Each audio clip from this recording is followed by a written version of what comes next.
सभापति महोदय, बहुत बहुत धन्यवाद आपका। और मैं सबसे पहले अखिलेश जी बैठिए, जरा बैठिए। मैं सबसे पहले अखिलेश जी ने जो बातें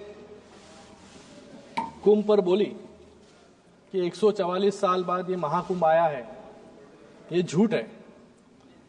आपने कहा, आपने कहा।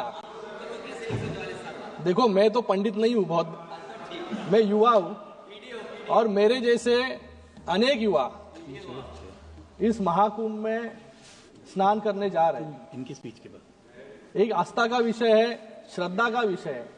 इसलिए आज तक मुझे लगता है कि 25-30 करोड़ लोग, इस 40 करोड़ लोग जो भी जाएगा उतना 100 करोड़, जो इतने करोड़ों लोग गए, करोड़ों लोग एक आस्था के साथ गए, एक श्रद्धा के साथ गए कि ये महाकुंभ में जाकर उन्होंने दर्शन लिया। लेकिन मुझे लगता है कि यहां पर अगर अखिलेश जी हिंदू के विरोध में, महाकुंभ के विरोध में अगर नहीं बोलेंगे, आपने शुरुआती विरोध से की, स्नान तो करना पड़ेगा, डुबकी तो लगाना पड़ेगा अखिलेश जी, क्योंकि आज जिस तरह डर से डुबकी जो है कुछ लोग वहां पर लगा के आए, क्योंकि जिस तरीके से आज लोग साथ में आ रहे हैं। हमेशा आपने हिंदू धर्म का विरोध, आपको नहीं बोल रहा हूं, खाली मैं विपक्ष को बोल रहा हूं, हिंदुओं का विरोध, श्रद्धा का विरोध, ये करने का काम हमेशा इन्होंने किया है। लेकिन आज देश की जनता एकत्रित आ रही है मोदी जी के नेतृत्व में, इसलिए तीसरी बार मोदी जी के नेतृत्व में पूरी मेजॉरिटी के साथ ये सरकार स्थापन है।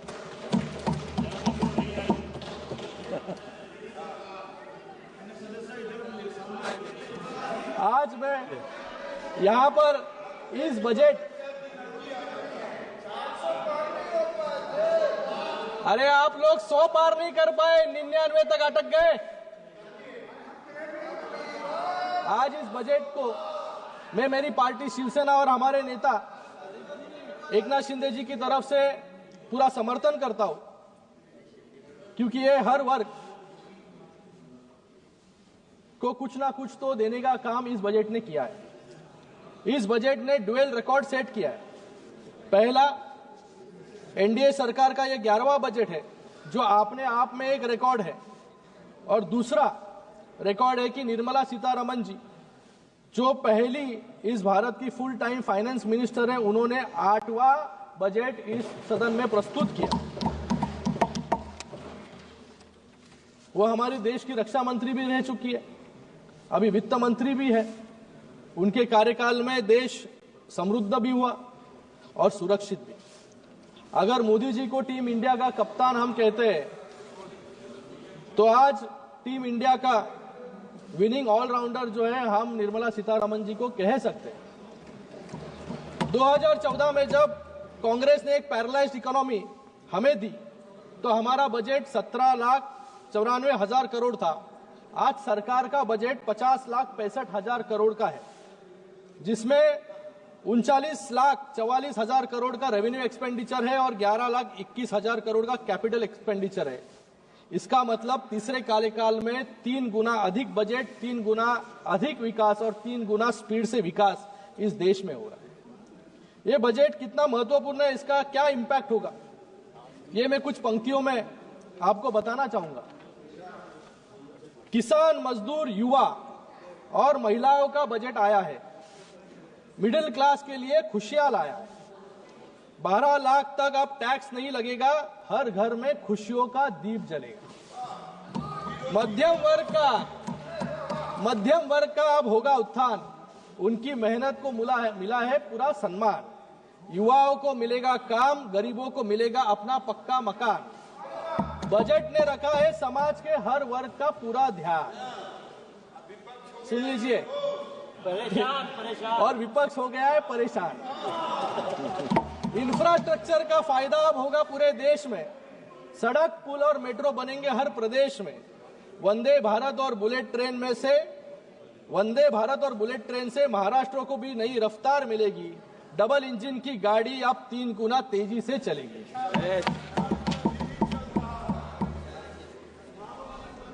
मैं 2020 का वो समय याद करता हूं कि जब वित्त मंत्री जी मुंबई में एक फंक्शन में आई थी, तब के महाराष्ट्र के मुख्यमंत्री कहते थे कि मुझे बजट कुछ समझता नहीं है, फिस्कल डेफिसिट कुछ समझता नहीं है। मैं मेरे बजट का जो भी दूसरे दिन कहना हो तो पहले ही दिन, पहले दिन एक टिप्पणी बना के रख देता हूं बजट आने के पहले। वैसे ही हालत मुझे लगता है कि इस बार विपक्ष की हुई थी। पुराने डायलॉग्स जो है विपक्ष ने रटे हुए थे, प्रैक्टिस किए थे, लेकिन बजट आने के बाद पूरी तरीके से चेकमेट करने का काम निर्मला सीतारमण जी ने विपक्ष को किया। इसलिए जब हम बाहर गए, मकर द्वार पर गए, तो मकर द्वार पर विपक्ष का एक भी सांसद जो है वहां पर बाइट देते हुए दिखा नहीं, क्योंकि अभी क्या कहेंगे, क्योंकि बजट में इतना कुछ दे चुका है तो आज विपक्ष जाकर क्या आलोचना करेंगे। ये सही परिस्थिति बता रहा हूं मैं।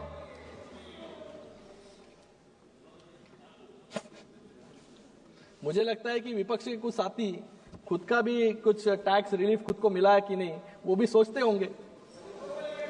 ये जो बजट दिया गया है वो भले ही विपक्ष के समझ में ना आए, लेकिन देश की आम जनता के समझ में जरूर आया है। कश्मीर से कन्याकुमारी तक और कच्छ से लेकर अरुणाचल तक मिडिल क्लास के हर वर्ग में खुशी की लहर यहां पर इस बजट के कारण है। मैंने इस सदन में पहले भी बताया है कि हमारी सरकार स्कीम्स के लिए जानी जाती है, और जो कांग्रेस की सरकार थी वो स्कैम्स के लिए आज भी जानी जाती है। स्कीम्स और स्कैम्स।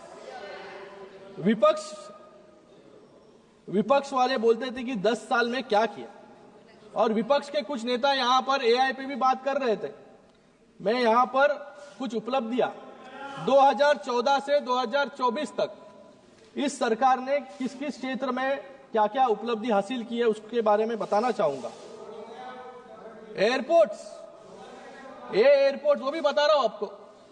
एयरपोर्ट्स 2014 में 74 थे, आज 2024 में 197 हो गए। बी फॉर ब्रॉडबैंड, तब कनेक्शंस 6 करोड़ थे, आज 94 करोड़ ब्रॉडबैंड कनेक्शंस हो गए। सी का कोल प्रोडक्शन 56 मेट्रिक टन था, आज 997 मेट्रिक टन है। डिफेंस बजट 2,24,000 करोड़ था, आज 6,81,000 करोड़ आज है। इथेनॉल का ब्लेंडिंग परसेंटेज जो पहले खाली 1.53% था, आज 15% है। उसके कारण फॉरेन एक्सचेंज भी हमारे देश का बच रहा है।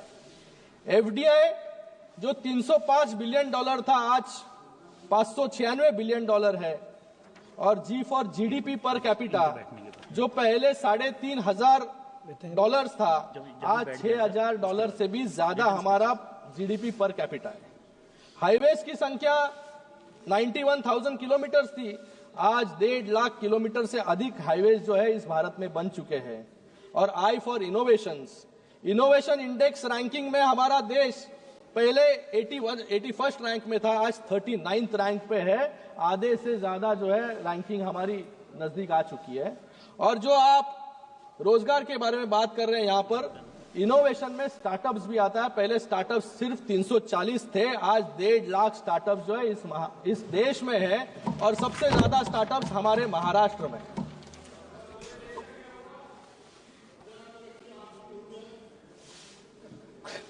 महाराष्ट्र इतना बड़ा राष्ट्र है। कुछ दिन पहले ही दिल्ली के चुनाव रिजल्ट्स आए।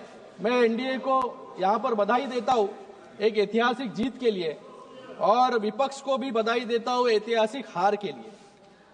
विपक्ष के लोग कहते थे कि एनडीए इस जन्म में राम मंदिर नहीं बना पाएगी, 370 कलम नहीं हटा पाएगी, और कुछ लोग कह रहे थे कि इस जन्म में मोदी जी तो आम आदमी पार्टी को कभी हरा नहीं पाएंगे, इस 10 साल में राम मंदिर भी बन गया, 370 भी हट गया, और इस दिल्ली में सरकार भी बन गई। और आप इस जन्म में ही यूनिफॉर्म सिविल कोड भी इस देश में आएगा। जो व्यक्ति अपने आप को पीएम इन वेटिंग समझते थे, नई दिल्ली की जनता ने उनका टिकट ही काट दिया, क्योंकि इस नई दिल्ली में इतने साल तक एक परिवार रहा। अपने घर में खाता खोलने के लिए उनको इतने सालों तक परिश्रम, वेटिंग, और आने वाले समय में और वेटिंग करना पड़ेगा। कुछ लोग ईवीएम पर सवाल उठा रहे हैं यहां पर कि फर्जी वोटर जोड़ दिए गए। मैं उनको बताना चाहूंगा, we gave people economic growth and people blessed us with electoral growth. इसलिए इतना पूर्ण बहुमत आज इस भारत में भी और महाराष्ट्र में भी हमें मिला, और आज दिल्ली में भी। पिछले 10 वर्षों में सिर्फ इकोनॉमिक इंडिकेटर्स ही नहीं, इलेक्ट्रोल इंडिकेटर्स पर भी हमने रिकॉर्ड स्थापित किए हैं। 2014 में एनडीए की सरकार सिर्फ 7 राज्यों में थी,